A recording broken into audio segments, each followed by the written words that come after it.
Middle east दुनिया का वो इलाका जहां हर कुछ समय में युद्ध, तनाव और टकराव की खबरें सामने आती रहती हैं।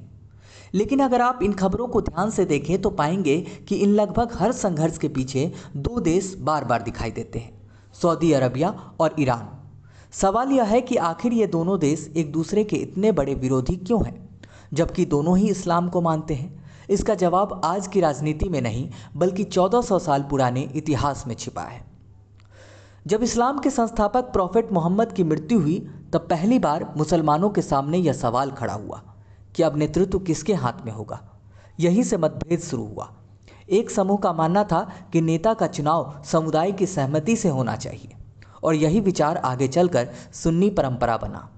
वहीं दूसरा समूह मानता था कि नेतृत्व पैगंबर के परिवार में ही रहना चाहिए, खासकर उनके करीबी रिश्तेदार अली इब्न अबी तलीब को यह अधिकार मिलना चाहिए।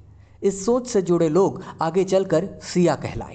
शुरुआत में यह सिर्फ नेतृत्व का विवाद था, लेकिन धीरे धीरे यह पहचान और आस्था का हिस्सा बन गया। समय के साथ यह मतभेद और गहराता गया और फिर इतिहास में एक ऐसी घटना हुई जिसने इस विभाजन को अस्थायी बना दिया। साल 680 करबला में एक निर्णायक संघर्ष हुआ। यहाँ हुसैन इब्न अली, जो पैगंबर के नवासे और अली के बेटे थे, सत्ता के खिलाफ खड़े हुए, लेकिन उन्हें उनके साथियों को घेर कर मार दिया गया। यह घटना शिया समुदाय के लिए अन्याय के खिलाफ सबसे बड़ी कुर्बानी का प्रतीक बन गई, जबकि सुन्नी परंपरा में इसे अलग नज़रिए से देखा गया। इसी घटना के बाद सुन्नी और शिया के बीच का अंतर सिर्फ राजनीतिक नहीं रहा बल्कि धार्मिक पहचान का अस्थायी हिस्सा बन गया। अब अगर हम वर्तमान समय में आते हैं तो मिडिल ईस्ट में दो बड़ी ताकतें दिखाई देती हैं। सऊदी अरबिया, जो खुद को सुन्नी दुनिया का प्रमुख मानता है, और ईरान, जो शिया दुनिया का सबसे बड़ा केंद्र है। लेकिन यहाँ एक अहम सवाल उठता है कि क्या इन दोनों की दुश्मनी सिर्फ धार्मिक है? जवाब नहीं। असल में यहाँ धर्म और राजनीति दोनों एक साथ काम कर रहे हैं। इस कहानी में सबसे बड़ा मोड़ साल 1979 में आया, जब ईरान में इस्लामिक क्रांति हुई।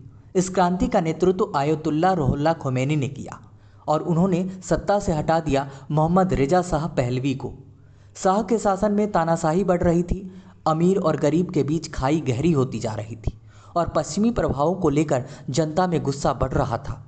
इन सब कारणों ने मिलकर एक बड़े जन आंदोलन का रूप ले लिया, जिसने आखिरकार पूरे सिस्टम को बदल दिया।